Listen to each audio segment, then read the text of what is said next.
or something to nourish yourself, please do that now. Grab something and join us, and we'll start in a few minutes.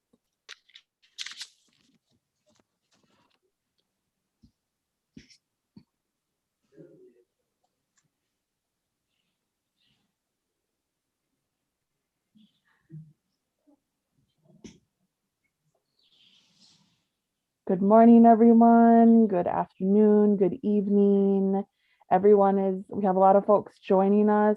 We're gonna allow some more folks to come in. So grab something to eat, grab something to drink, sit down and enjoy this time with us. And we'll get started in a few minutes.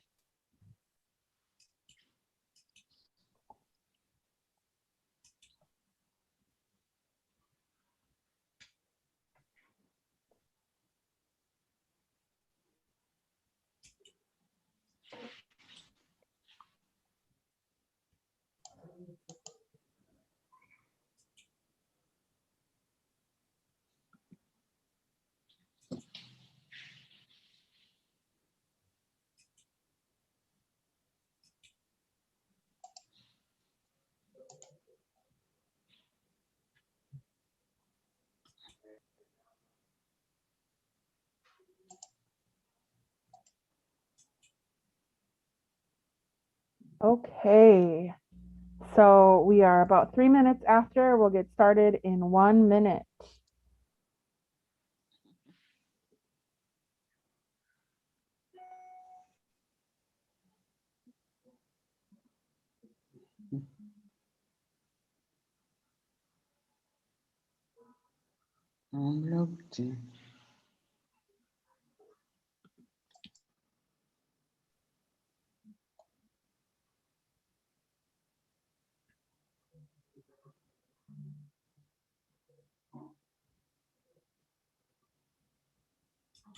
Okay, well, good morning, good afternoon, good evening, good night, wherever you might be joining us here, wherever you might be. We are so happy that you're here with us today. We are about to get started on today's Cultural Survivals webinar on Indigenous women. And before we get started, I want to go through just a few housekeeping items. We have folks joining us from all over. Some of you may be joining us from who registered for our Zoom link. Some of you might be joining us from Facebook Live and others from YouTube Live. If you are joining us here with Zoom, you have access to the translation feature. So if you're on the Zoom platform, there's a little global icon, a little globe. You can click on that for the translation support.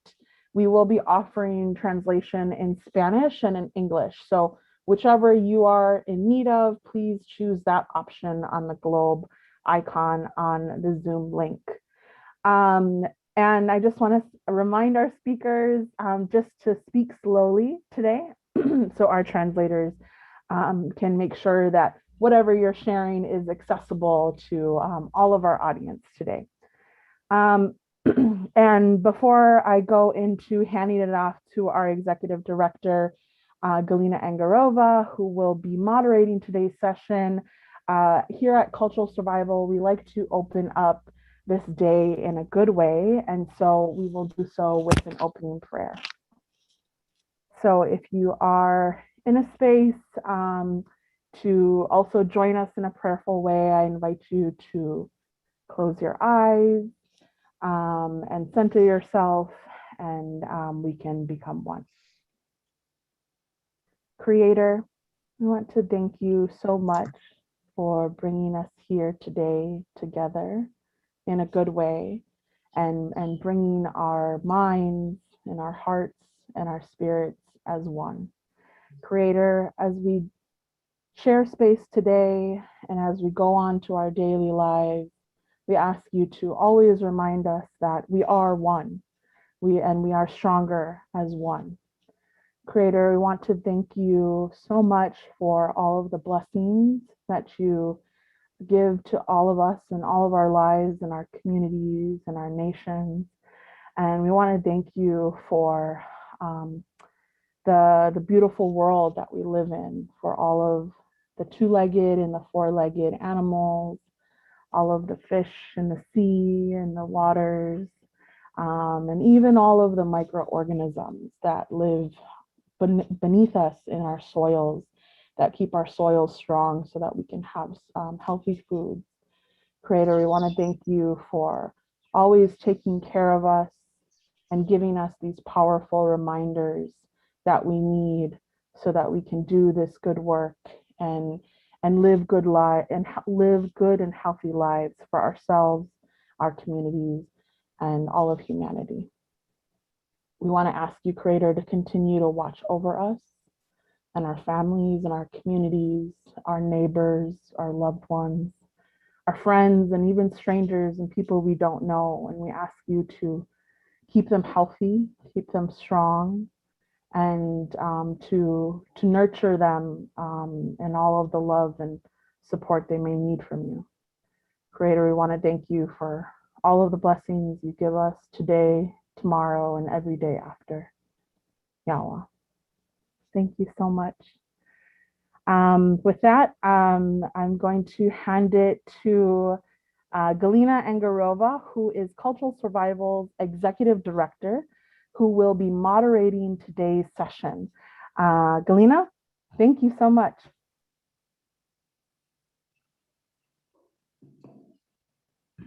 Thank you, Daisy. What a beautiful start of this webinar. Thank you so much for your prayer. My name is Galina Angarova. I'm an Indigenous rights activist. I was born to the Abzai clan of the Ihirid Nation of the Buriat peoples in Siberia.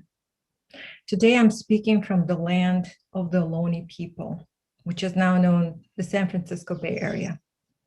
I'm also the executive director of Cultural Survival, which is a 50-year-old veteran Indigenous rights, Indigenous-led organization based in Cambridge, Massachusetts, but with staff working in 10 countries around the world. We advocate for Indigenous people's rights and support Indigenous communities' self-determination, culture, and political resilience since 1972. We envision the future that respects and honors Indigenous peoples' inherent rights and dynamic cultures, deeply and richly interwoven in lands, languages, spiritual traditions, and artistic expressions rooted in self-determination and self-governance. The topic of our today conversation is Indigenous women, the strength of our communities. This topic is really close to my heart. And this conversation is followed by the publication of our Cultural Survival quarterly issue on Indigenous women that was released on March 8th of this month. And we're also celebrating this issue, because it's been 45 years since we started publishing Cultural Survival Quarterly. It's been 45 years of promotion of Indigenous voices in print. What a great anniversary. We're celebrating the multitude of roles with these stories that Indigenous women carry throughout life, strengthening and building our communities. These are true accounts of perseverance, strength, resilience, love, care for the children, for our families, and for Mother Earth. Indigenous women hold numerous roles and responsibilities. We are sisters, mothers, aunties, grandmothers, land and water protectors. We're doctors, healers, lawyers, teachers, chefs.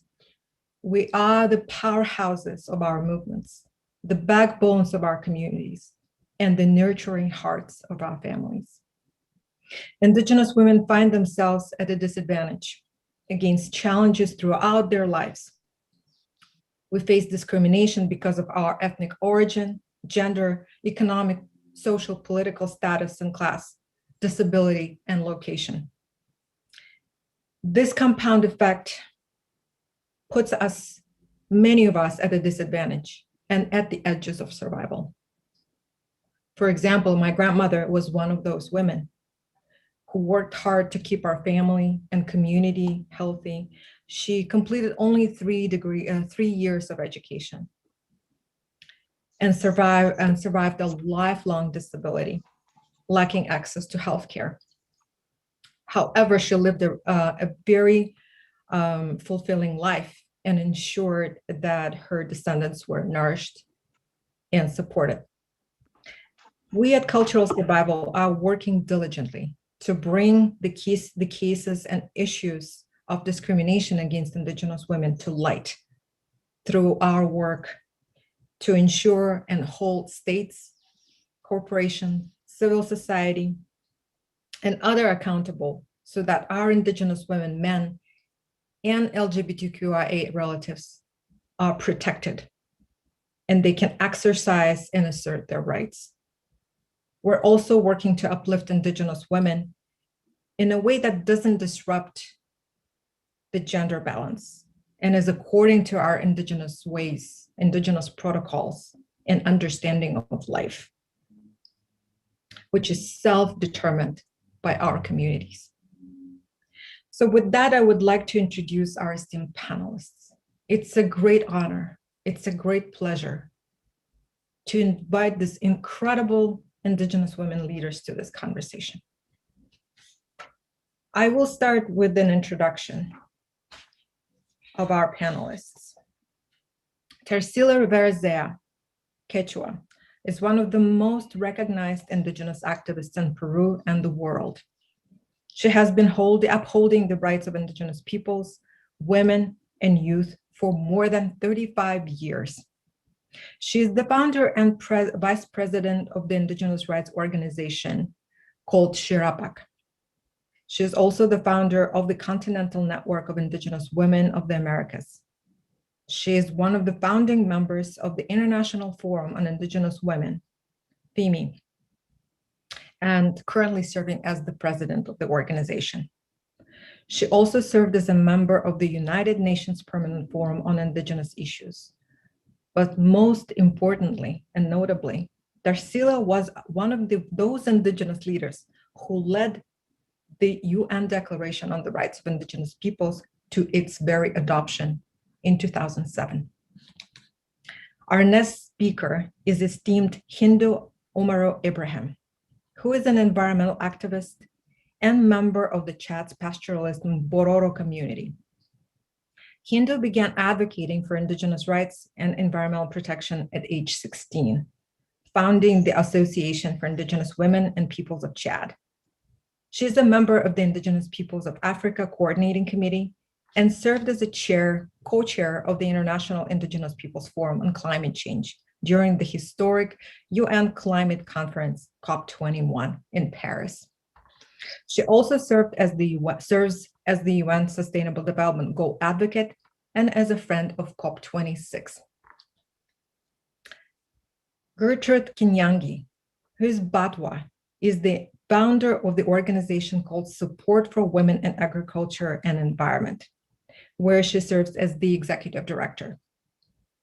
Gertrude is also the gender focal person for African Union of Conservationists and the East Africa region CSO representative to the Civil Society Mechanism Coordinating Committee for Engagement with the UN FAO's Committee on Food Security, the Africa Region Observer on Climate Investment Fund, Forest Investment Program, and a member of the Sustainable Consumption and Production Multi-Stakeholder Advisory Committee, Sustainable Livelihoods Education Program with UNEP and UNESCO.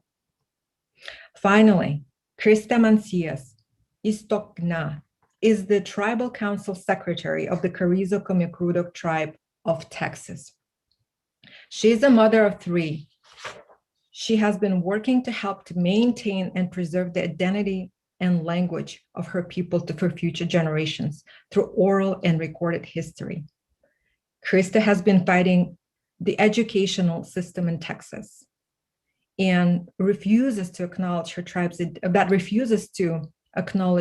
identity since time immemorial. She continues to help frontline fights against border wall issues, LNG terminals, pipelines, fracking, and the continuous dedication of sacred sites throughout Texas. So these introductions don't do justice to these incredible women, their work, their accomplishments, and their histories, their roles within the communities and globally. And I would like to take this opportunity and let the panelists introduce themselves in their own way. So my first question to our esteemed panelists would be, tell us, how did you come to be those incredible Indigenous women leaders? So what's some of your life's work? Can you share a bit about your leadership, both in your communities and globally? And I would like to start with Tarsila.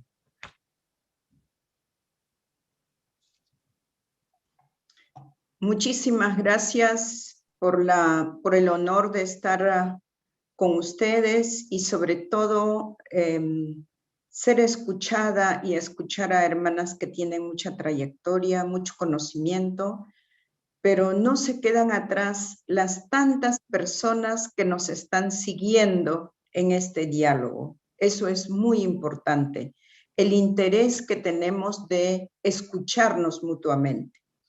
Con esto quisiera decir que ahora se habla mucho de si somos líderes, si tenemos liderazgo, si estamos empoderadas, si somos conocidas o no. En nuestras comunidades, ustedes saben que es muy difícil para las mujeres indígenas, desde pequeñas, desde niñas, visionar un futuro con derechos y con posibilidades óptimas para crecer en la vida.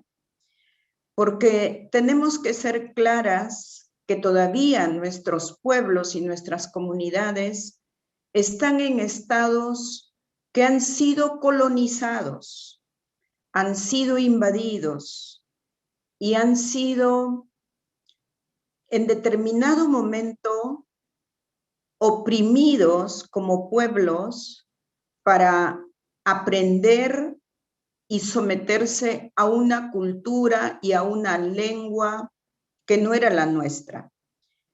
Y digo esto porque somos culturas y pueblos en gran resistencia. Entonces, nuestros ancestros, nuestras abuelas, nuestras hermanas mayores, han llegado hasta este momento justamente siendo fuertes y claras, resistiendo con sabiduría y con estrategia. Desde las comunidades donde las abuelas, las mamás van transmitiendo sus conocimientos, pero al mismo tiempo esa fuerza de resistencia, mirando hacia adentro para poder desenvolverse hacia afuera.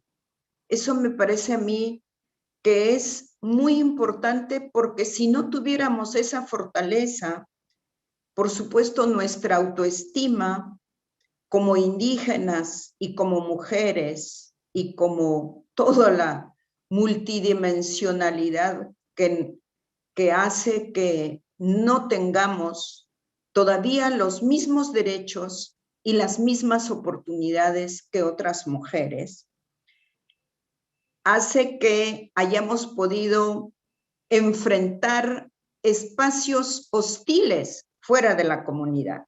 Y en la comunidad, aprendiendo y bebiendo de los conocimientos de los mayores, es que hemos podido aprender lo que hoy en el espacio externo hablamos sobre la importancia de nuestra relación con la madre naturaleza, la relación del respeto con los recursos naturales, cómo nos impacta el cambio climático en la producción de alimentos, en las plantas medicinales y en la vida misma de las comunidades.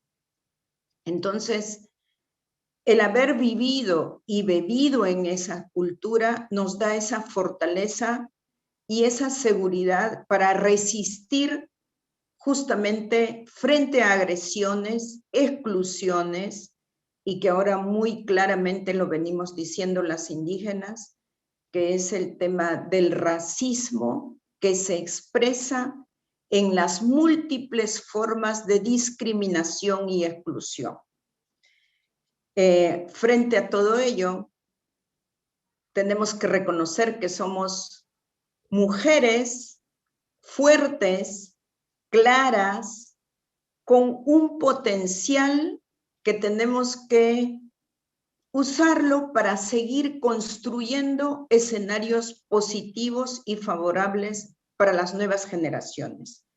No soy de la idea de victimizarnos, porque tenemos tantos valores, tantos conocimientos, tanta sabiduría que compartir con otras culturas, y por lo tanto ese es el motor que nos debe guiar para poder alternar con otras culturas y con otros sectores socioculturales en nuestros países y en el mundo.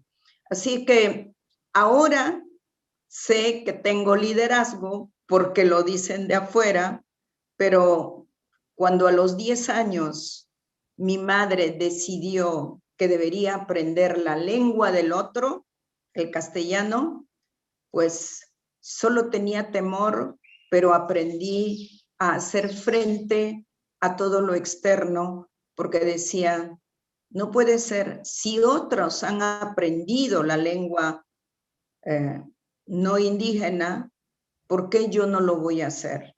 Si otros han viajado, ¿por qué no lo voy a hacer? Y entonces, lo que sí puedo concluir con ustedes es que a esta etapa de mi vida, que son 70 años, puedo decir que la noción del colectivo, del pensamiento colectivo y el actuar colectivo es lo que ha guiado mi vida. O sea, siempre he pensado en la hermanita, en la familia, en la comunidad y luego en la familia grande. Entonces, ahora estamos en este escenario donde creo que somos como 3 generaciones de mujeres indígenas interactuando en el mundo y contribuyendo a las políticas nacionales e internacionales para nunca más ser invisibles. Trabajamos para ser visibles, para ser reconocidas y para ser respetadas entre nosotras, pero también desde afuera, desde otros actores. Eso es lo que nos mueve. Gracias, Tarsila. Palabras muy importantes, gracias. Hindu, please tell us more about yourself and your work.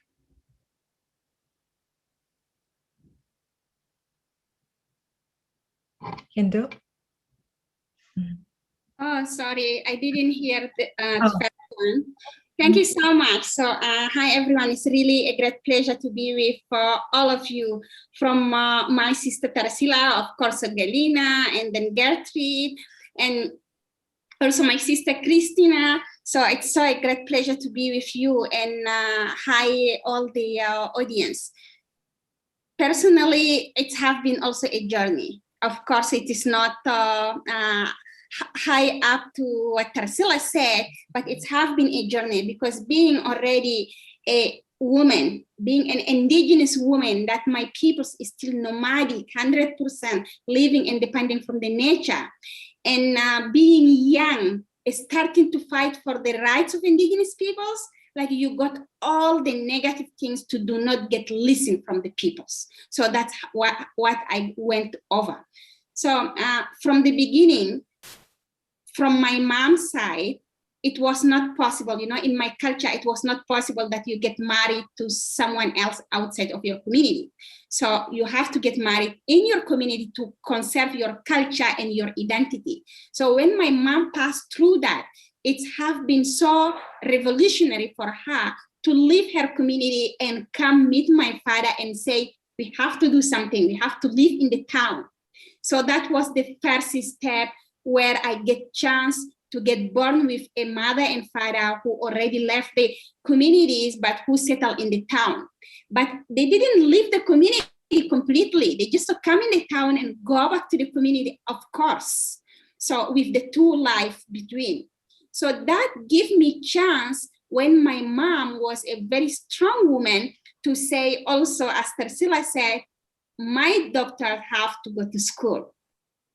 So it have been very difficult for her because she have been rejected by her own family, her own brothers and sisters who saying, why you are sending the children to the school, to the white people's school? And why you sending the girls to the white people's school? And then she get rejected also by my father family saying like, oh, why you are sending our kids to school? So she get this big challenge. And then she said, my children can go to school, but they can still learn their own culture and language. So that's been during the school time, we go in the town for the school. And when we have the break, even for 3 days or for 1 week, she sent a bus to the community. So I grew up between my grandmother and between my mother.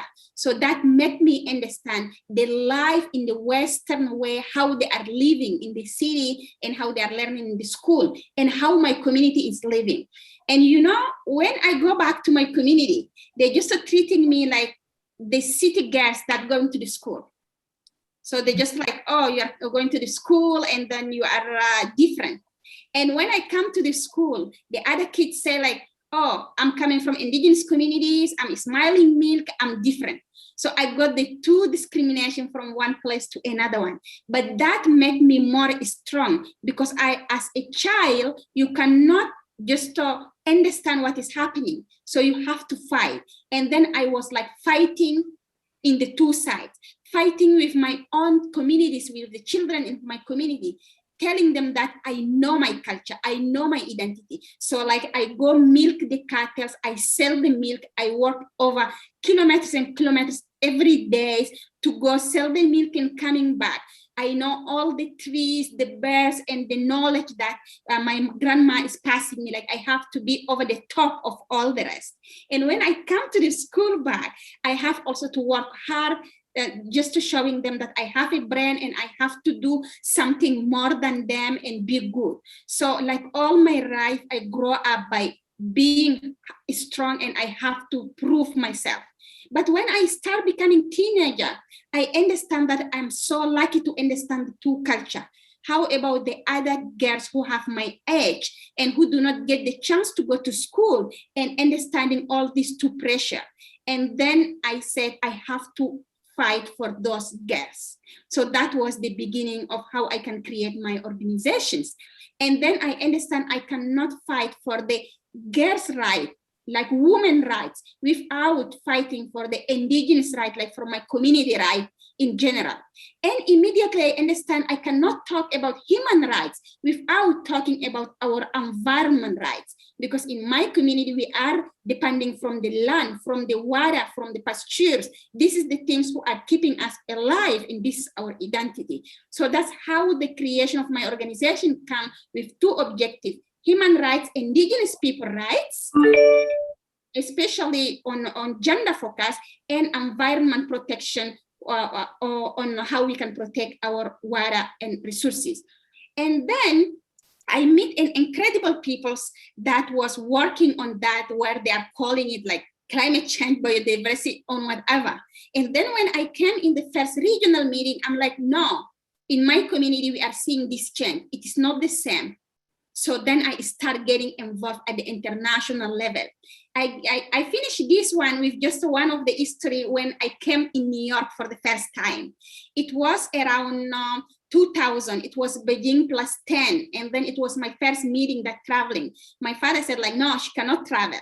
So I get like an ambassador from Chad who understand what I'm doing, who come over to my home, talk to my father that he will take me to the airport and take me back. And then my father agreed on it. Even he do not read, I have to show him all the paper. So when I went to New York, I saw those people running around and just like talking about the things that they do not understand. I'm like, where I am, why I am here. And then I say, why they have this cold, because it was too cold for me, and why they are eating this food they are buying in the supermarket. So then I realized how our lives are so blessed, how as Indigenous women, I have many things to give over to the world to show them how my people are living, how the sustainable life is. And then I start sharing about in my community, even we do not have electricity, even we do not have clean water, our mothers, our grandmothers have the knowledge that can keep our planet in healthier. We do not have maybe a degree as PhD, we do not have a degree as doctor, as a master, but we do have the knowledge that can keep our environment healthy and our peoples live in harmony with the nature. And I am the one who can live and put this bridge. So being a woman have been a blessing, but have been a big journey in the local level and international level in order to build up. So thank you so much for this part, Kalina. Thank you so much, Hindu. What a beautiful story. I can relate to it a lot because as a child, I was moving from mainstream society to back to my community as a child. That's how I grew up as well. And thank you so much for sharing your story, visiting New York for the first time. I want to give the opportunity to Gertrude to tell more about who you are, how you came to be, and your life's work. Thank you, everyone. Thank you, moderator. As you've already been told, my name is Gertrude Kenyanji. I'm from Uganda. I'm Batwa, as you are told. My community was evicted from our forest home and thrown into unfamiliar territory. Much of my testimony is very like Hindus and the previous speaker. There's not much variation. There's a lot of injustice that has been meted to my community. My community was evicted from our forest homes and thrown into unfamiliar territory. While in the forest home, we were hunters and gatherers. We were thrown into agriculture without being equipped with skills for agriculture. We were not given our land rights, were not recognized, and the fact that the rights holders to the forests was violated. So when my community was thrown out, the despair, the anger, the sense of injustice drove me into advocacy work and hands-on practical skilling solutions for my people. Because a lot of my people were now, when you don't have skills to do agriculture and you have no resource-based fallback on, then what you are left with is to be exploited as a laborer. They could not even do work in people's homes. They were not used to the kind of homes that people are living in. They couldn't do the work. The only work that was available was agriculture, and they were not skilled in agriculture. So it was very, very difficult to survive. Majority of them died as a result, but I'll tell you later on how I managed to, get out and remain connected, the way Hindu explained to you, but mine is slightly different. So when our people couldn't find work, they were being discriminated against, first of all. They were being underpaid. They were and exploited because no one was, owning them. Government was not recognizing them as indigenous people. They were looking at them as people who are rebellious, having fought and resisted the eviction from the forest. So it became very difficult. And at around the same time, we were connected with the Catholic Church. So the Catholic Church and the Protestant Church, the churches in general, were taking girls for education. And I managed to benefit from one of those. I was taken to an educational institution where I stayed without seeing my mom, without seeing my dad, without seeing my sisters and brothers for a long time as I went through primary school, as I went through secondary school, because I was not allowed to go back home. That alone was a form of marginalization, a form of discrimination, especially as others were allowed to go back. They assumed that when you go back, you will tap into the bad manners, you know, in inverted commas, of the indigenous peoples, because they assumed that everything that was indigenous was sinful. They did not recognize our form of worship. They did not recognize our culture, our customs, our beliefs. So they attempted to cut us off from our culture, our customs, and our beliefs. So when I eventually got to a point where I could go back, people have always asked, why don't the Batwa population grow? Why don't they become more? Because they always average around 6,000, you know? It's because many of them die from preventable diseases. Many of them die from preventable diseases. Many of them die in childbirth. Many of them, you know, just like that, things that other people do not suffer.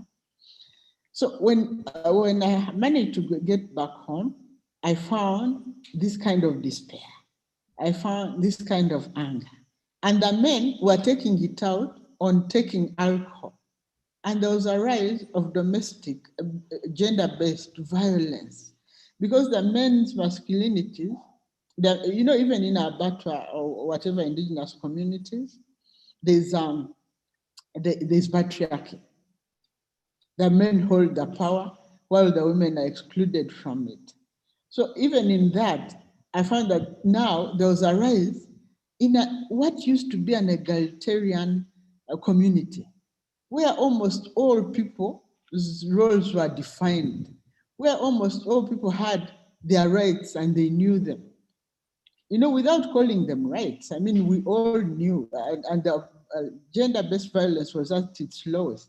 Suddenly, it was so high. Suddenly, there was an invasion of the HIV/AIDS scourge, because now girls from the Batwa community were being employed in people's homes and abused when they are in those homes. They have nothing else to do. They need their salaries and, you know, they are subjected to abuse. I got very, very moved. So we organized ourselves. There are several organizations of the Batwa. It's not just mine. There are several. We organized ourselves to resist this kind of treatment, to create awareness, to empower our communities. So we organized ourselves and we formed an organization. So in my community, because I'm one of the few educated women, that automatically thrust me into a leadership position. Majority were not educated, and I'm not saying that every leader must have formal education, because there's informal education and people are natural leaders. But formal education does something, you know, like you can read and write English. You can read the newspapers and you are abreast of current affairs. So somehow, because I'd been outside, when I came back and brought this out, they saw that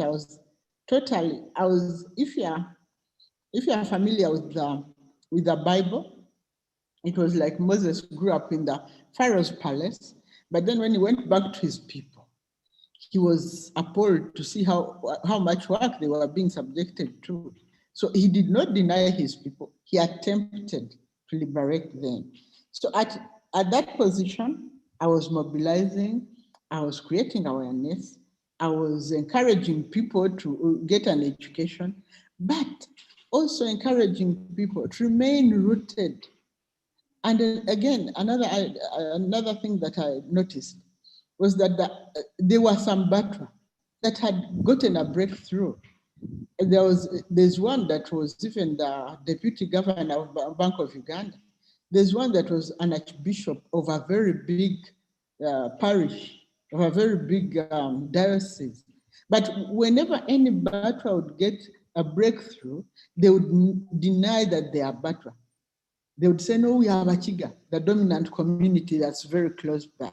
So that is another thing that I wanted to break. I hated the hold of that on our community. They should be proud about being Batwa, and they should be proud about their indigenous roots and having kept the indigenous way of living, because it has a lot to offer. So at national level, I'm a member of many boards, civil society organizations. And at global level, as I was introduced, I'm the observer for Africa on the Climate Investment Fund Forest Investment Program, and Africa Regional Facilitator for CSOs at UNEP. So that has been my journey. Mine wasn't as colorful as the others, but that's my journey. Thank you very much. Oh, thank you so much, Gertrude. What a beautiful story. Yes, I will reflect a little bit more about education, but after I give a chance to Krista to talk more about herself, her experience, her journey as this incredible organizer, Indigenous woman leader in her community. So, floor to you.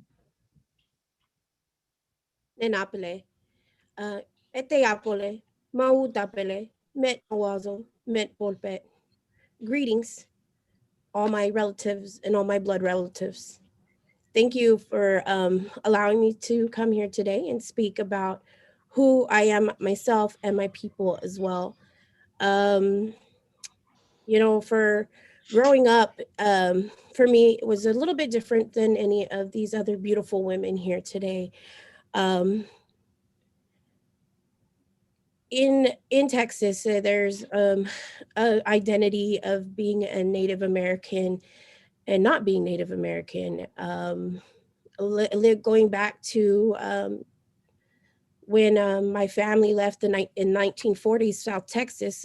If you see this seal behind me, it's the several bands and several clans that left South Texas in the 1940s. To move up to the Panhandle in Texas to preserve and protect the identity of our people from being Mexicanized in South Texas, because they didn't want to lose the language and they didn't want to lose who they were. And for a long time in South Texas, it was coined, it was better to be a poor Mexican than a dead Indian. And that was instilled in a lot of the families in South Texas. And even though it's horrific just to say and speak about that, but it's the truth. And that's what was instilled in a lot of the people here, just to scare them, to fear them that they had to be something that they weren't. And it worked, because a lot of them did lose their identity of who they were and where they came from. But for me, I'm the 7th generation of next in line, coming from the firstborn son of the firstborn son of the firstborn son leaders. I'm the first woman in 7 generations to take over. But we are not a patriarchal society, we are a matriarchal society. And not only are these women, not only are the men there, but they stand with a woman at all times. There's no one without the other. It is always an even balance, just like life itself. Like Mother Earth is balanced with a creator. They're not as a one, they are together. So we look at each other that way. That's how I was raised. And right now, my father, who is the tribal chairman of our people, I am his second right hand, and that's me for the next step to move over. And then my son will be my right hand as we continue that and go on. We come, growing up in this colonized world that we lived in. I grew up in the Panhandle of Texas in a town called Lubbock, which even today is still segregated. It really is segregated. And it's hard to even say that right now. It's really segregated in who lives where, in what area, and the types of things that we're seeing there in the families that are separated. It was hard for me growing up because in Texas history, if you've ever picked up a Texas history book, if you are not a federally recognized tribe, then there are no Indians in Texas, according to Texas history. They've all are gone, they died off, or they assimilated and moved on. Unfortunately, that's not true, because I'm still here and I'm living and breathing proof of that for my family and for my people. And we continue to be who we are every day. It was hard because the people who looked just like me, had my same colors, had my same hair, would tell me that I was an Indian, I was a Mexican. But I wasn't. I was carizo come crudo. I was eshtokna. I was raised with my identity. I was raised with my language. I was raised with my people and my culture, that I knew who I was. And it hurt. Like, that's impressionable for a child, for a young child to grow up that way. So I knew as I got older that that wasn't something that I wanted to instill in my children. I wanted them to grow up, to be proud of their identity, to be proud of who they were, to have that knowledge and change the history in this state.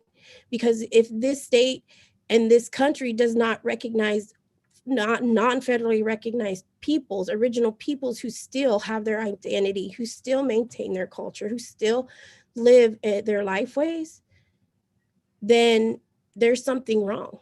There is something wrong. And how can we get past that? How can we continue to live in a place where we're not seen as human beings?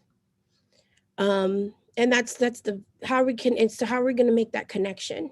So that's been my biggest struggle as a child into my adulthood, was trying to let people know that there was a people here long before the federally recognized tribes, long before, and it's proven fact. We have that documented, and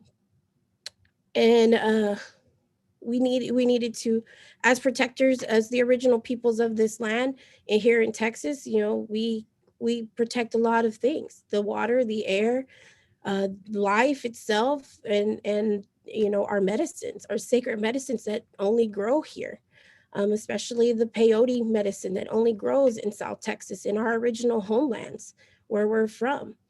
And that doesn't grow anywhere else. It grows just here in South Texas and northern Mexico. That's the only places on both sides of the river where our people originally came from. We're the original people of the peyote. And that's how we know our stories and keeps us connected to this land, and always has us connected to this land.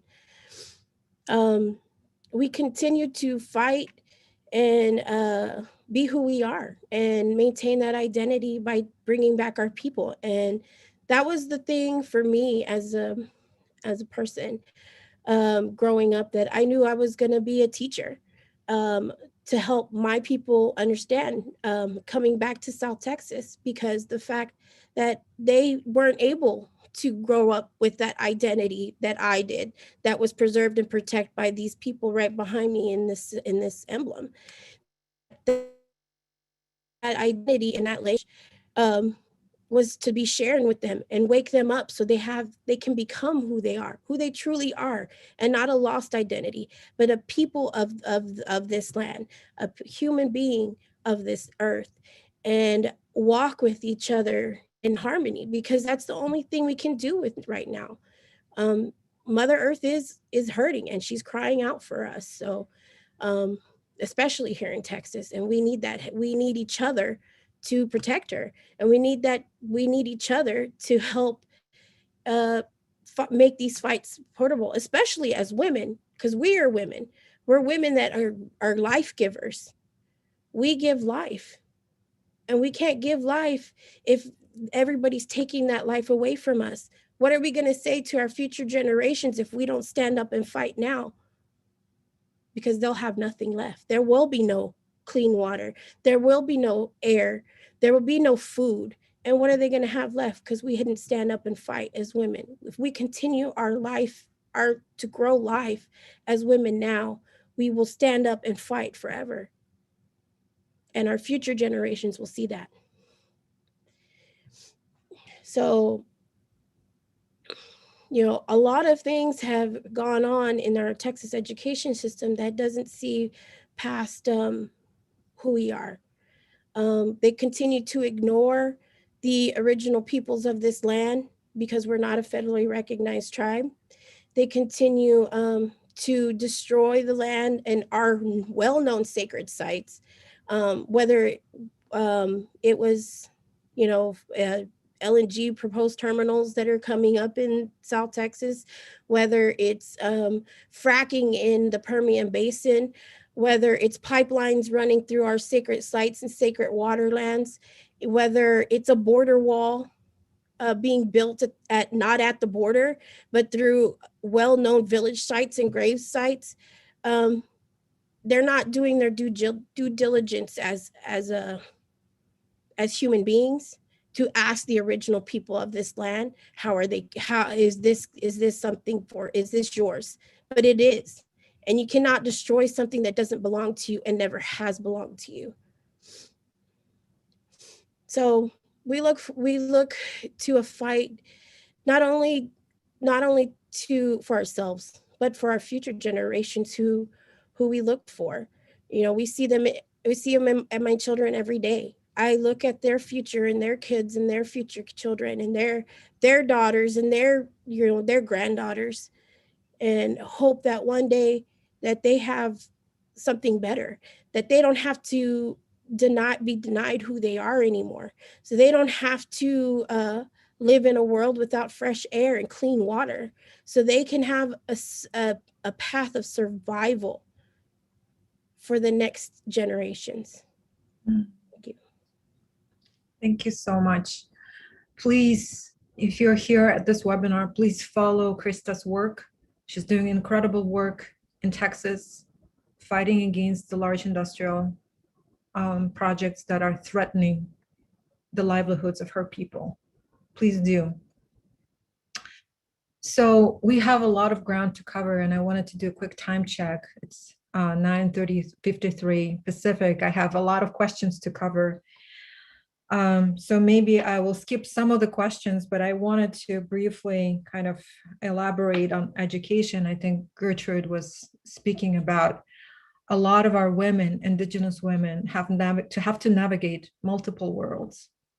They had to be educated in their own systems, in the colonial systems. My people, for example, Buryats, are the most educated people in the post-Soviet territory. But it was a survival strategy for a lot of our people, get ourselves educated to speak the language of the colonizer, to be the best doctors, to be the best teachers that we possibly can be. But that came at the expense. It came at the expense of not learning our traditional knowledge, our traditional culture. My grandmother used to know the weather for the day when she would wake up in the morning, or what the harvest is going to be like, right? Way before the harvest itself, she could speak to the wind.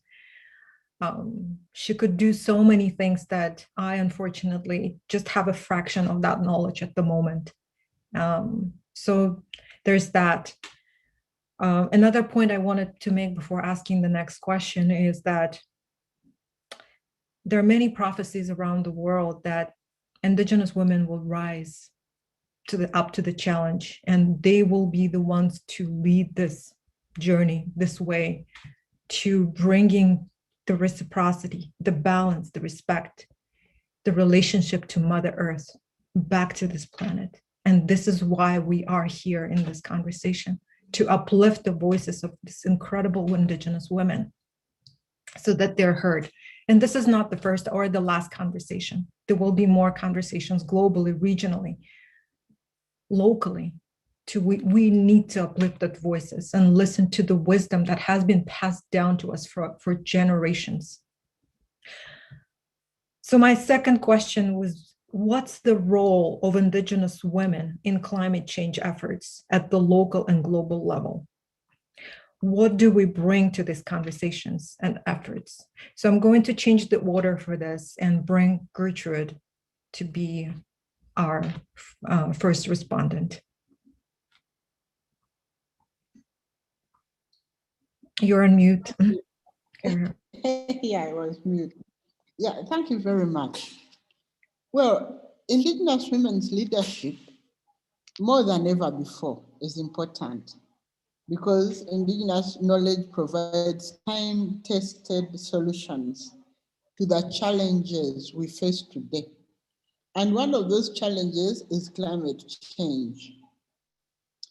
Indigenous women are the custodians of much of the knowledge of Indigenous knowledge. Globally, our generation faces the challenge of climate change and so many other challenges like chemically enhanced agricultural production, which poses a danger to our health. Our reason is usually unsustainable consumption and production. And that's where the question of climate justice comes in. The communities that pollute least are affected most. And there's no justice. I mean, the justice there is not, there's no justice there. Our food system is poisoned. Our waters are poisoned. Yet, Indigenous women are the repositories of knowledge and technical know-how in simple, straightforward ways that do not upset the equilibrium of nature. Knowledge about seed preservation, tree propagation, pest and disease control. In fact, we as an organization won the Wangari Maathai planting prize in 2015. At the local level, we as Indigenous women are hands-on, restoring, conserving, and protecting entire ecosystems. We are planting trees. We are conserving forests. We are conserving seeds. We are conserving soils and water sources. Yet, also at global level, we have a role to play as Indigenous women. We are providing evidence-based advocacy. In the past, there was a disconnect because majority of the people who sit in very powerful air-conditioned offices do not go out to the field. You know, when they go out to Africa, especially, that's what I know, that's the one that I'll talk about, they'll sleep in very expensive hotels, ride in very powerful cars, and not reach the real spots where Indigenous people live. Because where Indigenous people live has been made kind of remote and inaccessible. No provision of services. The roads are not motorable. So they don't reach where the Indigenous people live. And yet we are the ones at the heart of these forests. So we bring out that knowledge when we go to international level. We bring out the knowledge, hands-on, lived experience, and share it, and refute what is in reports that were saying It's all 20 is well, hours. all is well when it's not well. Yeah, thank you very much. Thank you, Gertrude. I want to bring Krista to respond to this question on climate change. So as we continue our big fight against oil and gas here in Texas, we want them to do their due diligence as human beings, and what we're trying to do to stop it is reclaiming the land, reclaiming our sacred sites, our old village sites, and going and traveling the state. Even though I know we're still in a pandemic, it's really hard at this time, but we've been doing our job, our work, by continuing to go to these sacred sites and getting all the information we know from oral history and recorded history and putting them together, and just to reclaim those sites, to put it all in a file, to take it to oil and gas so they can stop what they've been doing for years now, for almost 20 years now, and destroying the land that we know has meaning to us, where there's fresh spring waters that are at threat from being polluted by fracking wells, and walks of life from that are in where people don't live, but that are coming over now. We've had sightings of black bears that haven't been in the state of Texas for years, and they're starting to come back. So why are we going to stop that when nature is talking to us, when Mother Nature is talking to us and telling us that she's coming back? We got to continue that fight so she can continue to live.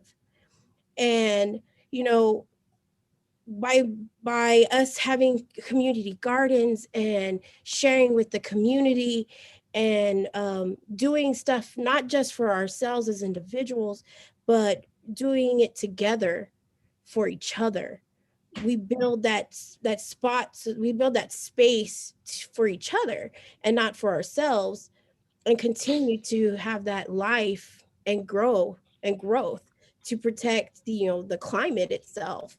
We come together, with other organizations, and we work together, not just within our own people and our own communities, but with other communities, and to support each other, to protect each other, and to continue to grow that growth. It's hard, but I think for us here in Texas, it's about just maintaining that land, maintaining where we're that spot where we're at, and our people have come from thousands of years, have been for thousands of years on both sides of the river. And when I say the river, the both sides of the river, I'm talking about the Rio Grande River, because our people come from both sides of the river. And I say that because before there were borders, before there were border walls, we had an inherent right to migrate. It was our inherent right to migrate from all the way up to Canada, all the way down to South America. That was our inherent right. It's how we traded. It's how we became people. It's how we lived together. So if we can continue that kind of space and live like we have for thousands of years, we can protect the climate and with each other as we work together to stop a lot of the trauma that has been done to not only ourselves, as we have been colonized. A lot of us have been colonized without that, but as well for our Mother Earth. Thank you, Krista. I completely agree with you. We can't talk about conservation or climate change work without land. We have to have access to the land, territories, and resources of our people to exercise our rights. And when we talk about Indigenous rights, we're talking about land rights first and foremost. On to you, Hindo. Please share your thoughts about climate change work and why Indigenous women are important in these efforts. Yeah, Galina, thank you so much. And I really appreciate all the sisters that talk. Krista, I'm feeling your history when you talk it. I'm just like, oh my God, we are all the same. We are in the different line. We are different peoples, but we have the same history as Indigenous peoples. So in our side, in the side of my community, we get cutted by the colonization. And then the climate change is come and catch the reality. So my own peoples are living around the 5 countries: Chad, Cameroon, Nigeria, Central African Republic. So it used to be the same line. And when I say my people, I'm not just saying like the broader communities there. So I'm saying that my uncle, who is the older brother of my father, who is living in Central African Republic with his children with the passport of Central African Republic. My other uncle that living in Cameroon with his passport from Cameroon, and then the children's. My aunties from my mom that living in Cameroon, and others in Nigeria and others in Niger. All of them do have the citizenship. And then me and my father and the rest of the communities, we have the citizenship of Chad. Before 60 years ago, we used to be all the same people living in the same areas, moving around with the cattle with our communities. And then when the colonization cut just to come cut us. And that have a huge consequence on the climate change, because when they cut people from the nature, they cut us from the access to the rivers, the access to the pastures, the movement, because why we still nomadic. When we move from one place to another one, that means we are keeping the balance of the nature. We are leaving the nature to get regenerated in a natural way. And this is also how we build our traditional knowledge, by observing the nature.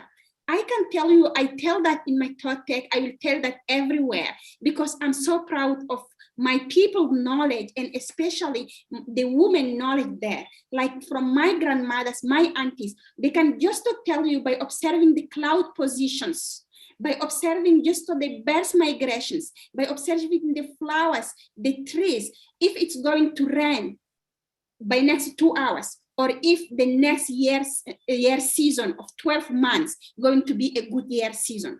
Because from the science perspective, they can tell you the meteorological information in your cell phone. You can check it's going to rain next hour, but surprise, it's going to be sunny. So the exact information, they do not have them. But in our communities, we observe the nature, we are looking different aspects in the nature, and we can know at least 99% that what we predict is happening. That's how we live and how we build our resilience to adapt to the climate change. People who do not have the electricity, they cannot rely on the application or on the TV's information to make them resilience or adaptation. We rely on the nature. This is how we are so developing our traditional knowledge in the nature. So this knowledge are so important. It can help if the policymaker at the regional and national level listen to us. That's what is needed. They have to listen to us. They have to respect us, recognize and respect our rights, because we cannot talk about our knowledge if we do not have access to land. And you really said, well, sister, this is the basic of all, the land. So if our land are protected, we know how to move there, and then we can keep the balance and develop our knowledge. So that's what can be also linked at the international level. Yes, we do have the conventions, the 3 Rio conventions. Now it's more than 20 years that they have been created, and then they are working in a bureaucratic way. Where is the place of indigenous peoples? We work so hard. After 20 years of the negotiation, we get finally recognized under the Paris Agreement with the 5 references. How they use it? They use the rights of indigenous peoples, who is the most important for us, in the preambles. They wanted to play in a jurisdictional way. They wanted to play that in a political way, to say just it is in the preambles. It might be legally binding, but it might not be also. So it's really depend of how you can interpret it. And then they put our knowledge, who are very important for us, in a legally binding article, the article 7.5.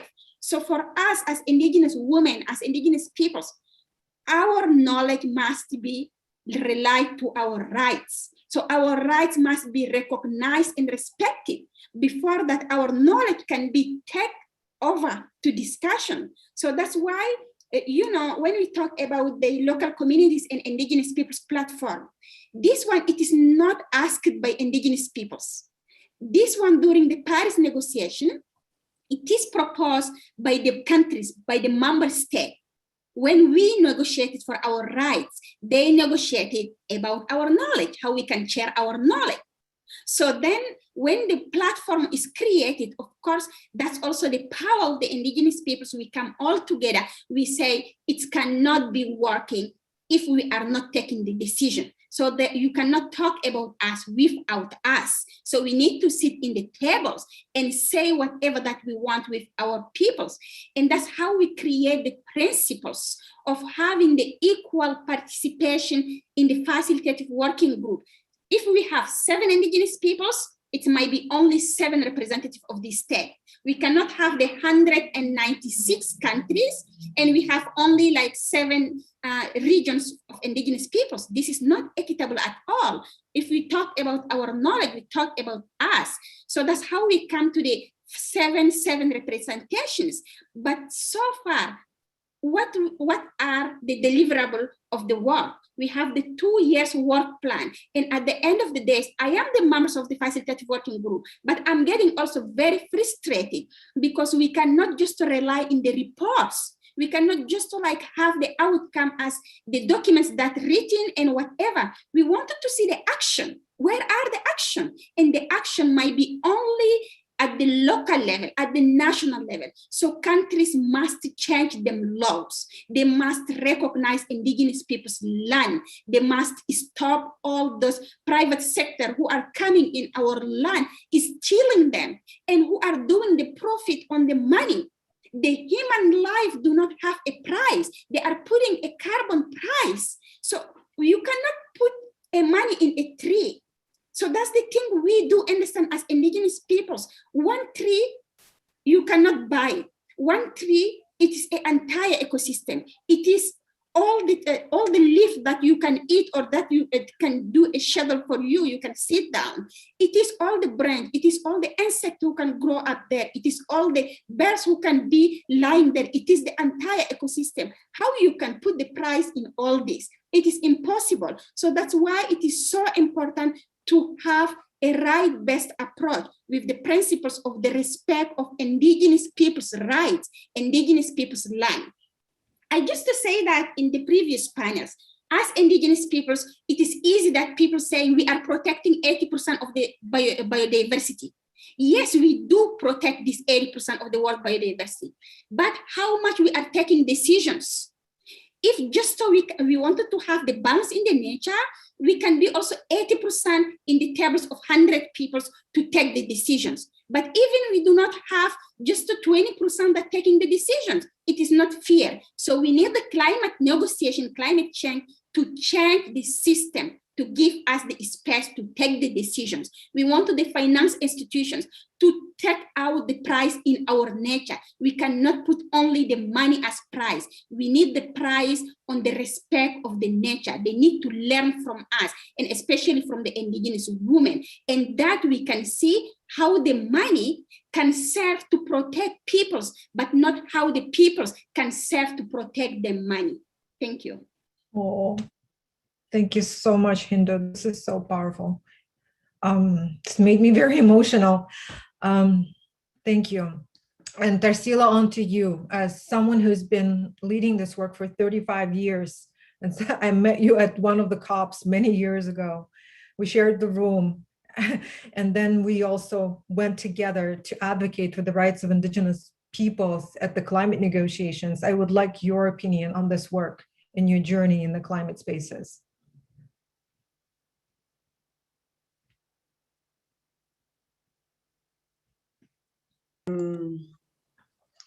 Tengo que decir que es bastante satisfactorio para las mujeres indígenas de mi generación escuchar nuevos liderazgos que se suman al proceso, porque la Declaración de Derechos sobre Pueblos Indígenas nos tomó 23 años y en un solo artículo nos demoramos 10 años con el derecho a la libre determinación, justamente porque el significado de la libre determinación para nosotros tenía que ver con los derechos territoriales y los derechos a los recursos.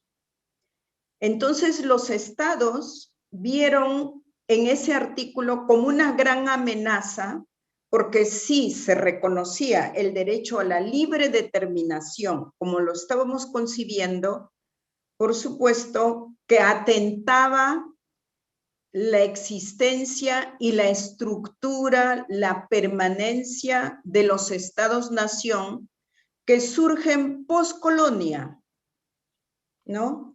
Y muchos países estamos cumpliendo 200 años de república con la intención de decir que son repúblicas democráticas, pero que en los hechos no son democráticos porque hay muchos sectores que no son reconocidos en sus plenos derechos en esa estructura. Entonces, lo que nos acaba de comentar Hindu tiene que ver con resultado de proceso de varias generaciones.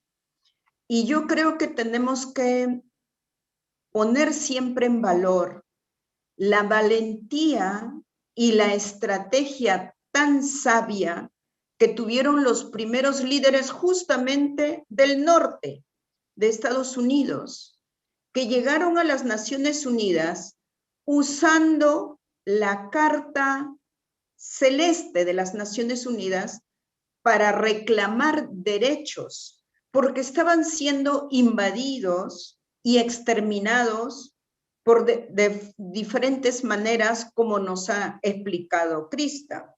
Entonces, todo esto es algo que viene de muchos años y que muchos liderazgos han dejado sus vidas, muchos, digo yo, en los pasillos de las Naciones Unidas, para que podamos contar con una declaración que tiene una barrera, diría yo, que el consentimiento previo, libre e informado al que tenemos derecho los pueblos indígenas en esta declaración no es reconocido ni respetado ni tampoco implementado en las leyes domésticas.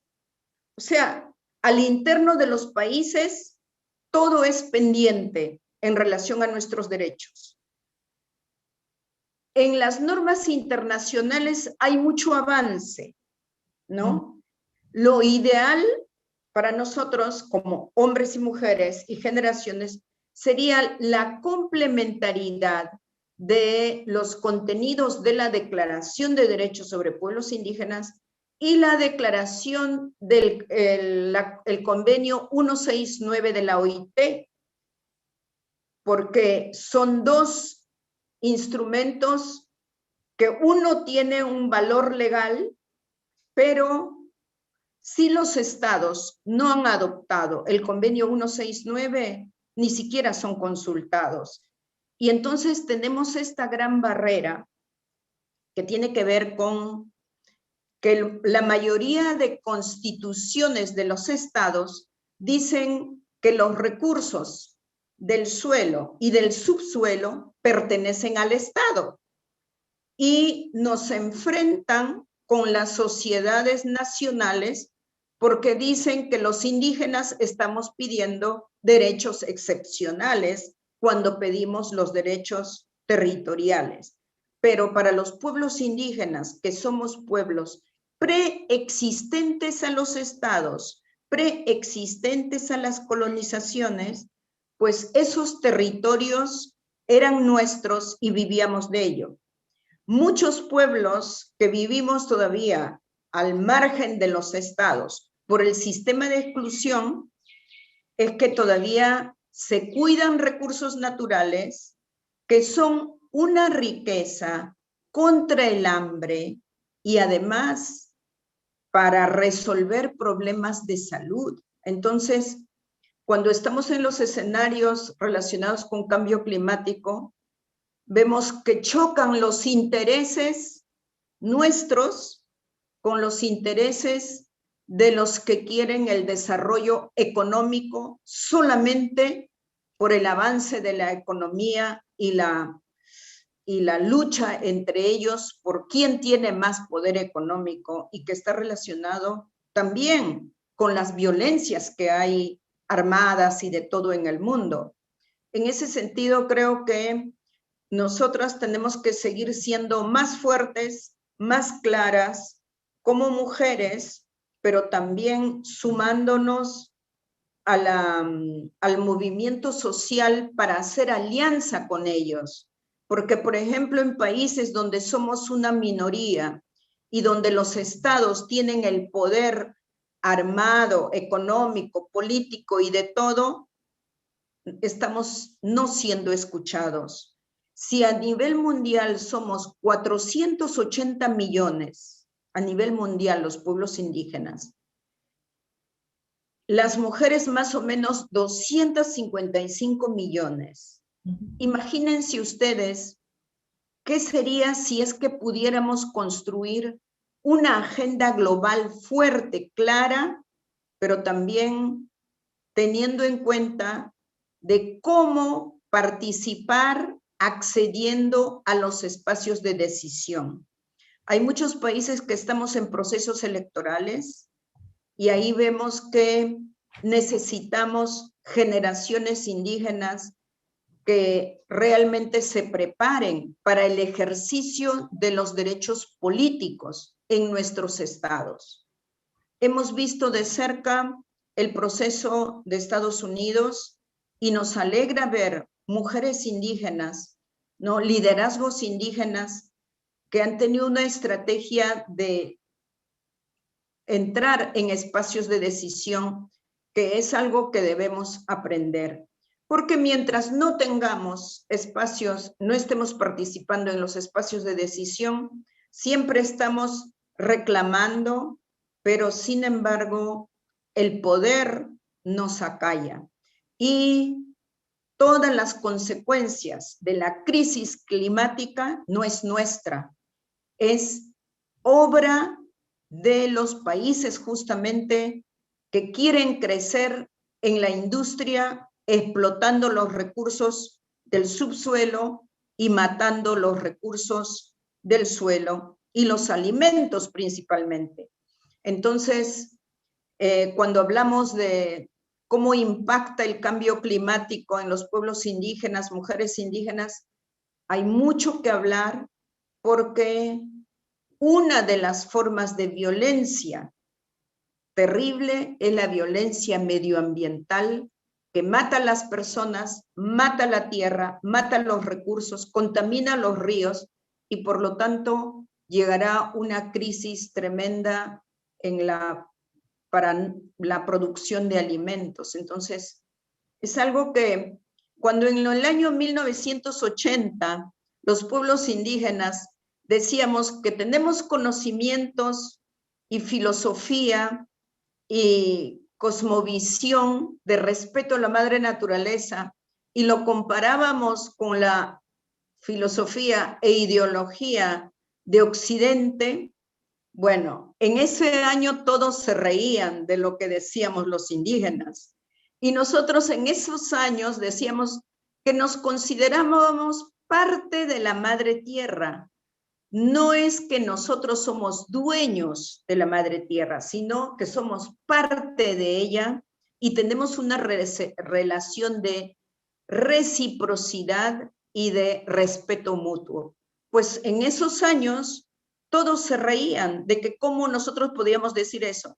Fíjense ustedes, han pasado 40 años y estamos comprobando que la filosofía de los pueblos indígenas de respetar los recursos naturales, la madre tierra, y de usar los recursos naturales solo lo necesario para la vida y la alimentación, es lo que podría salvar el mundo.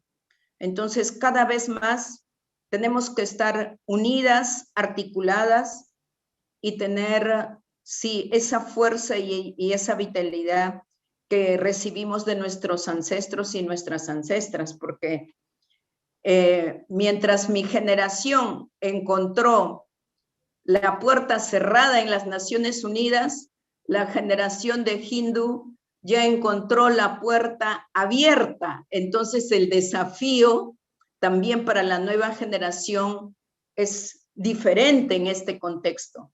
Mientras que ya tenemos hermanas indígenas profesionales, mi generación se dedicó al activismo, a la lucha y estudió la primaria y secundaria trabajando solo por aprender a leer y escribir.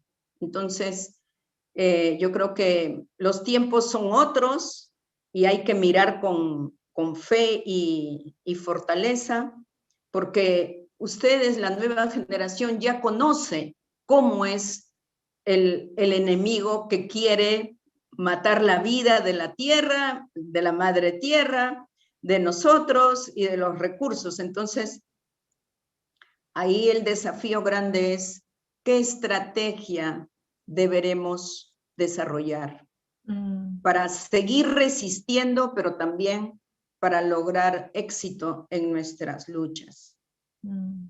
Thank you. Muchas gracias, Tarsila. I just wanted to do a quick time check. It's 10:26 Pacific, and I wanted to ask to stay on because I do have a very important question to ask and extend this webinar for a few more minutes. It's an important question that we have been deliberating as an organization, as a movement for a number of years. And I know that Tarsila, I want you to come first to speak to that. It's about the Indigenous feminism, what it means to us. What's our own understanding of Indigenous feminism and gender equality? How does it, is it different from the mainstream feminism? So I just wanted to ask you to expand and connect on that subject. And maybe we could like limit to a couple of minutes per response because I do have yet another final question. So again, please stay on. This is an important discussion.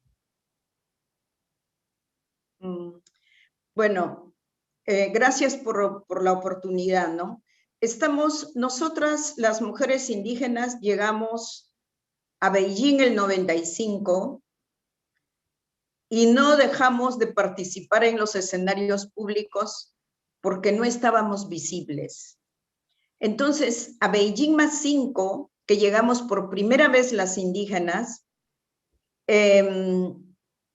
dijimos, no nos llaman feministas a las indígenas en ese tiempo. ¿Por qué? Porque nosotras manejamos los dos derechos, los derechos individuales y los derechos colectivos.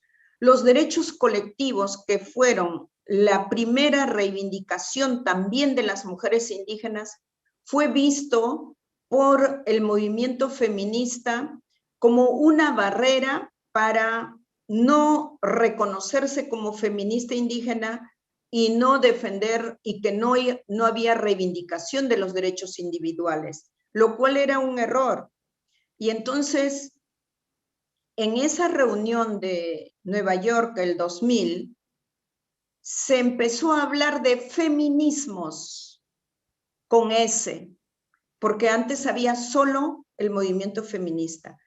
Y pudimos, nosotras las indígenas, hablar en una mesa ya no de los conceptos o de las etiquetas, sino por qué luchamos las mujeres indígenas.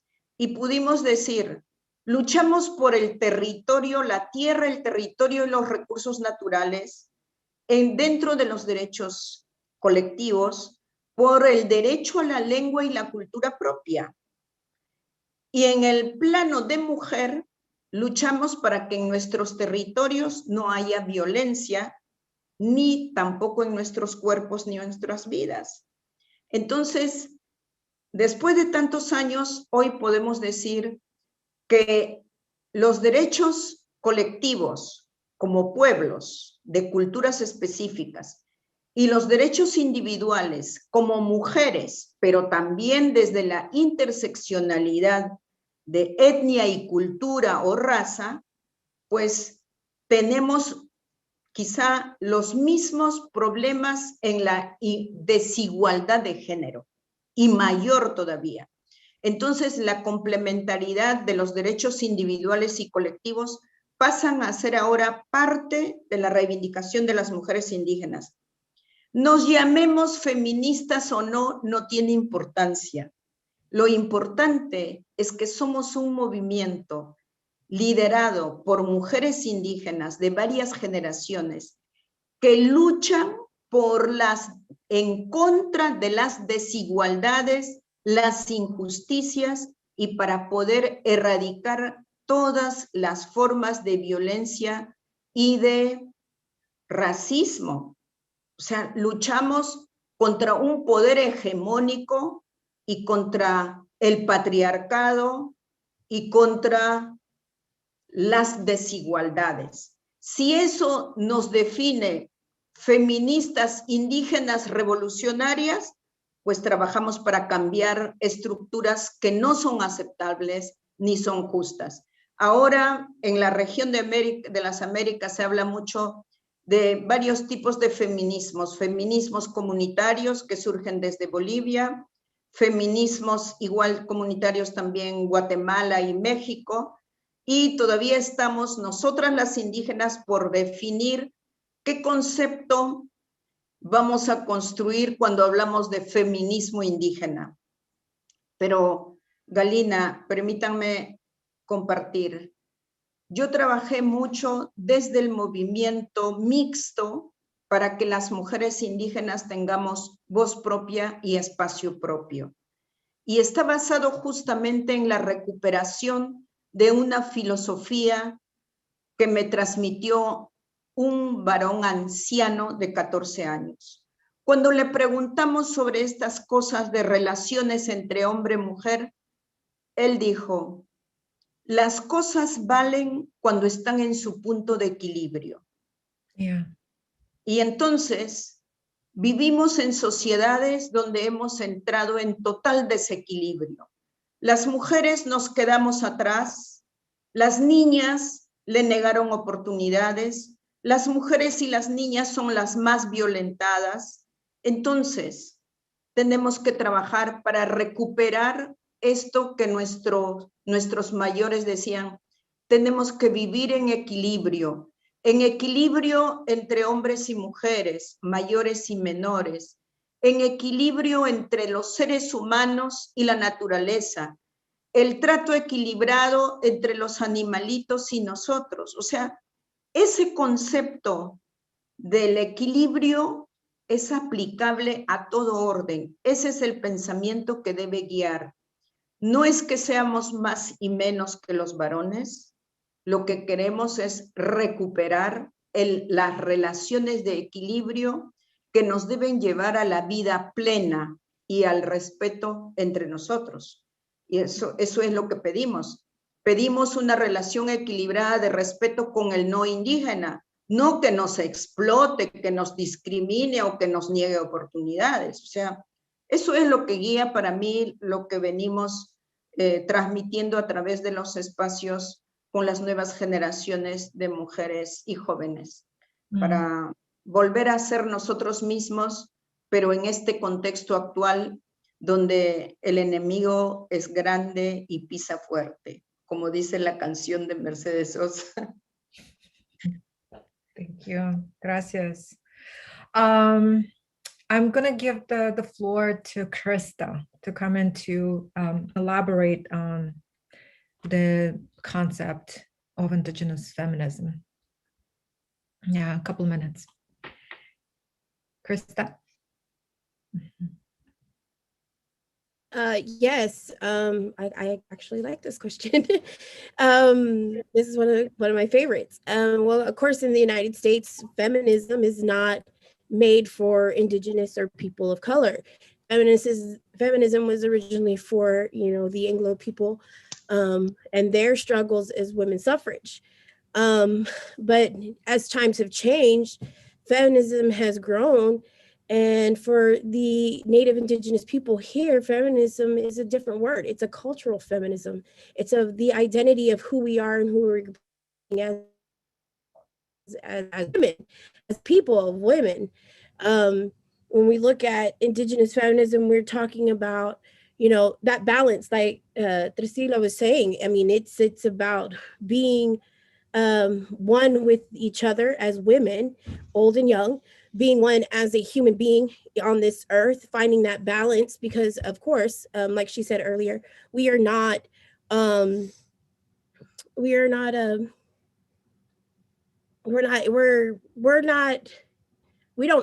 the earth. We don't own the land. The land owns us. We're just a part of it. We're just one part of this land.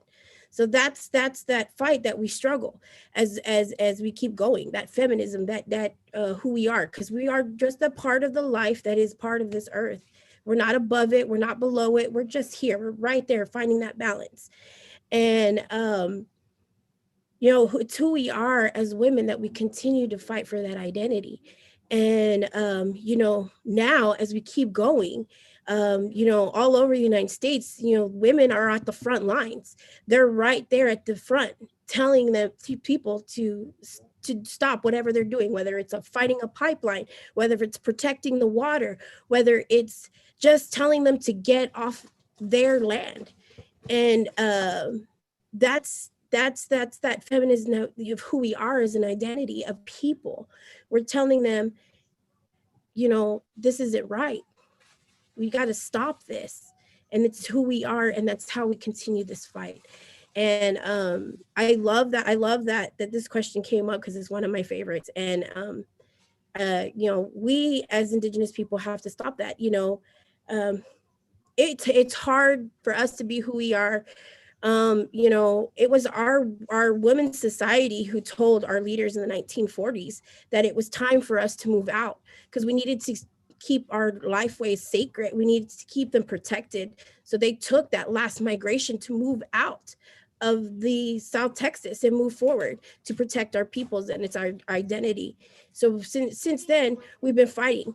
And, you know, especially in the United States, and we didn't get our religious freedom till 1970s. Indigenous people weren't allowed to protect their rights of who they were, to protect, do their ceremonies, their lifeways, until the 1970s. So, you know, that cultural balance of being a woman and being able to protect who we are and fight and stand up with the voices that we have now, with the elders who have come before us, and being that voice, whether it was a man or a woman, we are here for them. Our relatives, our ancestors, we are the voice now, and we're continue to be that voice for them. Thank you. Thank you, Krista. On to Hindo. Can you elaborate on Indigenous feminism? Thank you. Yeah, I think Tarsila and Krista say how the vision of being Indigenous and how Indigenous feminism, we can say, you know, there are a lot of wording. When you go to the international level, they always have a new wording creating every time. Like in the climate change, every year you have to come with a name of something that's coming up. Mm-hmm. So this is maybe the complexity of the discussions. And then when we come to all the fight as proving ourselves as women, we are half of the world populations. We also wanted to be visible. Then there was like Me Too discussions, and then feminism names also, like we need to be feminism or whatever.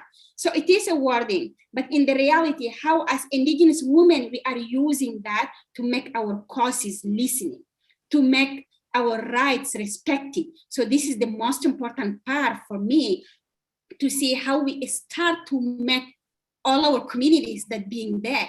And that's what I said at the beginning of my speech, how I started.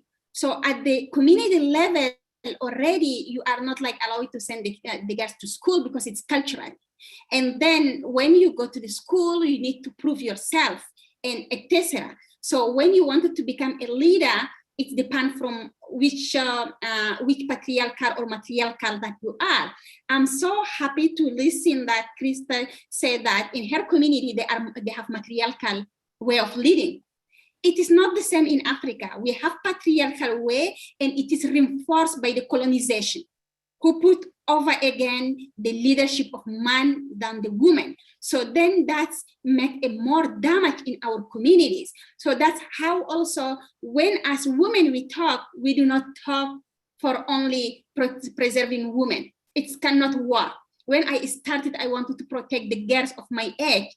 It couldn't work because immediately I think that those girls coming from mom and dad.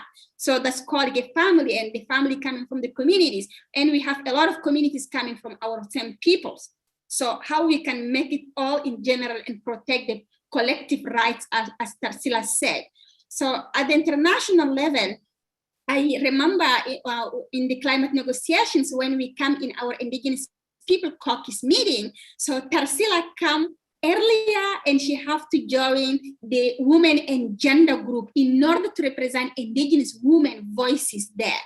So as feminism, Indigenous peoples, we have to be in every discussions. So we need to see how we can chair ourselves to be in women and gender meeting, in civil society organization meeting, in farmers meeting, in indigenous meeting, in other people's meeting. Because for us, we are not just cutting in a category. We are belonging to the nature. And that Krista said, we are belonging of the nature. So we cannot only choose, we cannot choose one fight. We have to fight for all collectively in order to keep the balance. So our feminism, it's how we can keep the balance between man, woman, children, and intergenerational exchange. We do not do in our traditional, naturally, we have already the solidarity of how we are protecting our different ages. So if you have an elder in your community, like in our indigenous community, we do not send them to the house of the old peoples. No, because they are your library. They are the knowledge that you have. You have to take care of them. Like when my grandma is there, I have to greet her morning, afternoon, evening. You have to do that. And it is the same when you are a child, you have the responsibility over your elder. And when you are a woman, you have the responsibility over the man. And man have the responsibility over the woman. And then it have to change and the round it's playing, and then you keep the balance. So what I can conclude here, the women movement or feminist movement at the international level must understand when they talk, to do not talk in a silo, to talk also for the voices of those who are defending the collective right of the community. As indigenous women, I cannot only defend the woman in my community and leave the man. No, it cannot work. I have to defend the entire community. So how they can bring the collective rights of indigenous peoples and make it as a voice to claim the woman place, the man place, the youth place, in order to create a balance in all our fight together. Thank you. This is very powerful. And on to you, Gertrude. What does indigenous feminism mean to you? Well, feminism is a movement. It advocates for gender equality and campaigns for women's rights. And even among indigenous communities, I've heard what Krista said, that theirs is a matrilineal society, but majority of indigenous communities are also patriarchal, matrilineal, and the power is held largely by the men, and women are mostly excluded from it. That means they cannot make decisions. That means they are inherited, especially when it's inheritance rights, things like that. So it's a movement for the liberation of women in the social, political, and economic arena. It challenges much of what has been taken for granted as normal, as desirable in our societies. It asserts that the existing relationship between men and women are generally subordinate, ought to be changed. It's a body of thought organized around the awareness of women's subordination in society and a strategy to change it. And because different people interpret feminism differently, it has bred many feminist theories. It's important that a gender analysis is conducted in every society so that we identify, we isolate issues that affect different societies. For instance, if we come to indigenous people's feminism, there's something that our colleague Hindu has alluded to, that she's got to defend both men and women. Yes, that's true. There is also an issue of defending women. In my recent article for Cultural Survival, I pointed out that women face double tragedy, double marginalization as indigenous peoples and as women. So the women's feminism, the indigenous women's feminism, we have to adapt ideals of feminism to indigenous women's situations. So there's nothing wrong with having a feminist theory for Indigenous women, because there are so many, anyway, feminist theories out there which are inspired by the differences in our contexts, differences, because cultural contexts. Gender marginalization, our women marginalization is culturally specific. So my take on the issue is that we cannot alienate what I would call the mainstream feminism, but we can meet them at the negotiation tables with our ideals in the strength of Indigenous women, and say these are our issues and this is our theory of feminism, and we want this applied for because people will listen to us. We have all the solutions. We have solutions towards natural catastrophe. We have solutions, like I've said, we have a lot of strength, we have a lot of conviction, and we know what our issues are. So I'm saying that feminism, we cannot afford to say that the mainstream feminism is wrong, but we can say we shall work with you. We shall meet you in the middle, maintain our ground as Indigenous women. Thank you very much.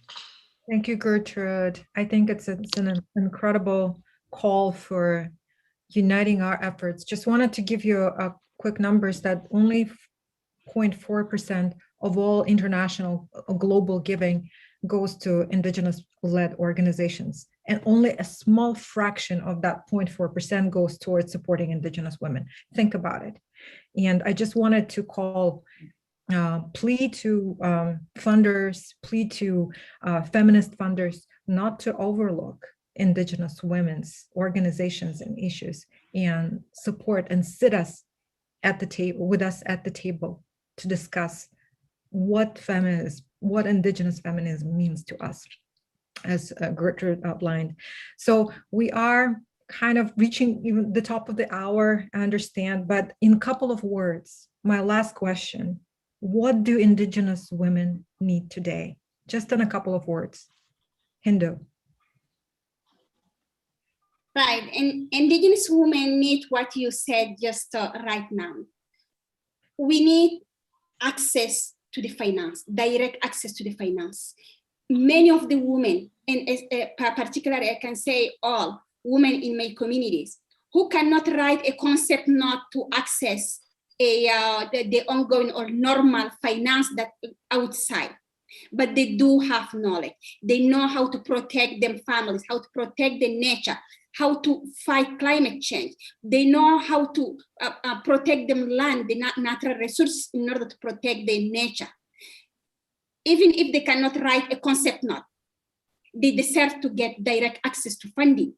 So build this relationship, this partnership with our organizations, with our women in the communities, and that's what they need. Secondly, we need to be in the decision-making tables.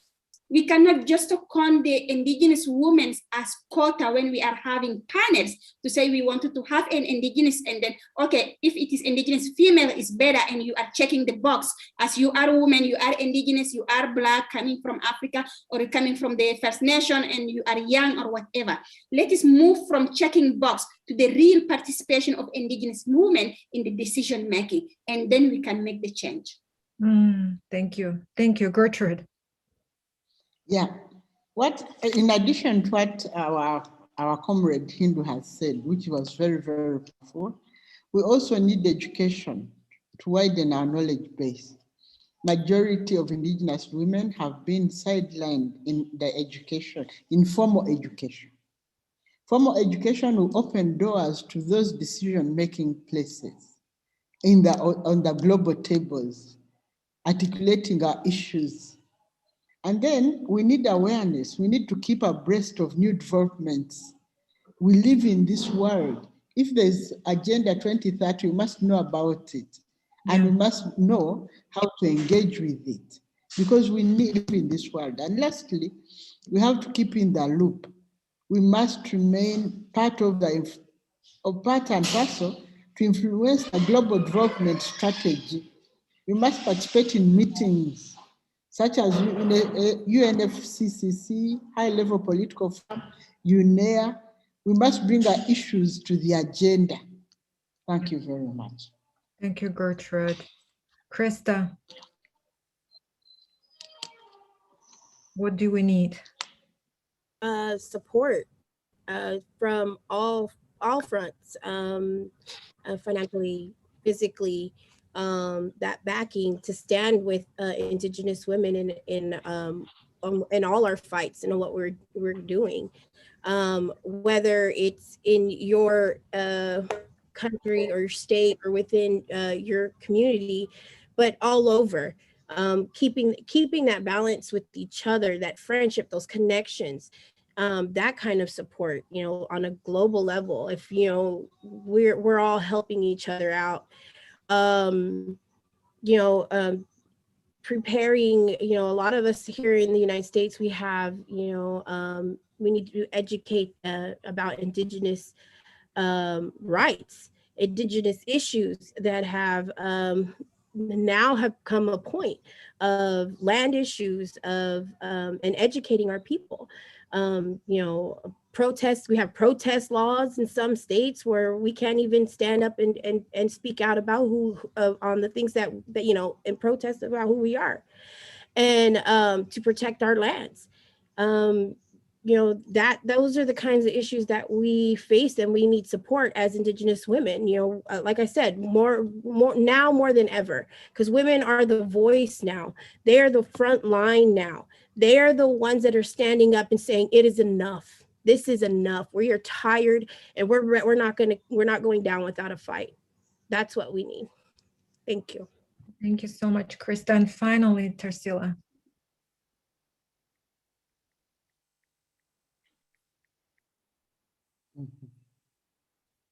Sí, bueno, necesitamos ser tratadas con respeto y construir alianzas de apoyo mutuo, por ejemplo, con el movimiento feminista, pero también con las donantes. O sea, las donantes tienen que convertirse en nuestras aliadas para cambiar situaciones de injusticia. Cuando nosotras las indígenas buscamos recursos, por ejemplo, para lo que Krista acaba de decir, necesitamos educar a nuestra propia gente en derechos, porque somos sociedades muy oprimidas todavía. Conocer herramientas de derechos, conocer la estructura cuando una mujer es violentada. Si no conoce la estructura de defensa de la justicia, no tiene ayuda. Entonces, es desarrollar esa relación de apoyo mutuo basada en el respeto y que también escuchen nuestra agenda, porque muchas veces los fondos vienen para la agenda del donante. Necesitamos que nos escuchen e inviertan en nuestra agenda. Necesitamos para capacitar y nos dicen, no, ya no damos dinero para capacitación. No, necesitamos educarnos en derechos, capacitación, información, acceso a la información. Esta pandemia, por ejemplo, las niñas indígenas de las comunidades, ¿tienen acceso a tecnología de información? No, y hay que seguir clases. Mujeres que tienen que recurrir, por ejemplo, al conocimiento tradicional propio y no son respetadas ni reconocidas para el tratamiento de esto. Entonces, a mí me parece que el apoyo que necesitamos de aliados y de solidaridad afuera tiene que ver con lo económico, como inversión, no como alguien que pobrecito nos dan un poquito, no, necesitamos recursos para cambiar situaciones de injusticia y que sea de mediano y largo plazo, porque los cambios no vienen muy rápido por la serie de barreras que tenemos las mujeres indígenas. Segundo, se necesita el apoyo político. Eso doy un ejemplo. Cuando en las sesiones de la Comisión de Estatus de la Mujer en la ONU, en Nueva York, luchamos contra la mutilación genital, trabajamos muchísimo con el movimiento feminista europeo y de otras partes para que justamente se pudiera lograr este acuerdo que es la erradicación de la mutilación genital en las mujeres de diversos países, como en el caso de mi región, que todavía existía en Colombia y en Perú, en la Amazonía peruana. El apoyo técnico. No siempre se necesita, por ejemplo, una mujer que va a desarrollar economía propia, sí necesita pues algo de apoyo técnico. Y yo considero en apoyo técnico también tener la oportunidad de aprender a gestionar, a administrar y a usar recursos para ir creciendo en todo sentido, para lo que ahora se llama el desarrollo sostenible, pero desde nosotras.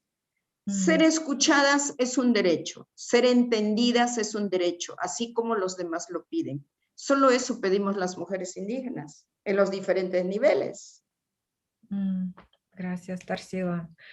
Well, thank you so much. It has been a wonderful opportunity to learn from all of you. I just want to close out with saying that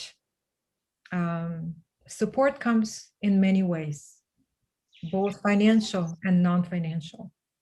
Yes. You know, and please check out websites for Chirapaq, Afpat, Swagan, Carrizo Camerudo Tribe of Texas, and Cultural Survival. Follow our work on social media, Facebook, Instagram, Twitter. Share with your friends. Sit down with your loved ones to share about our work and what you've heard today. So these are both financial and non-financial ways to support our work as Indigenous women. Finally, I want to ask Tarsila, maybe you can close out with a little prayer. And yeah, I would like to pass that on to you.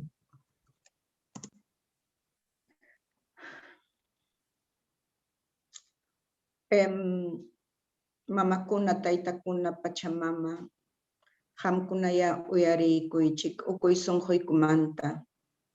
Alguien causa y canampaj, alguien mikui, alguien manananay nioj kanaikupaj. Hermanas, hermanos, Madre Tierra, Madre Naturaleza, te pedimos salud en nuestras vidas, en nuestros cuerpos, en nuestro espíritu. La salud que nos acompañe y que la luz del sol y la iluminación de la Madre Luna nos acompañen siempre para seguir en este camino que también la Madre Naturaleza y nuestras creadoras y creadores trazaron para nosotras. Que vayamos en buena salud y en buena vida y vida plena. Thank you, everybody. Thank you for finding the time to tune in and listen to this important conversation. And I wish you to stay in good health and good spirit and safety. Thank you all and have a good rest of the day. Goodbye. Nenapele. Thanks, Thank you, Elena, Mayra and Elena. Gracias. Much. Gracias a las intérpretes.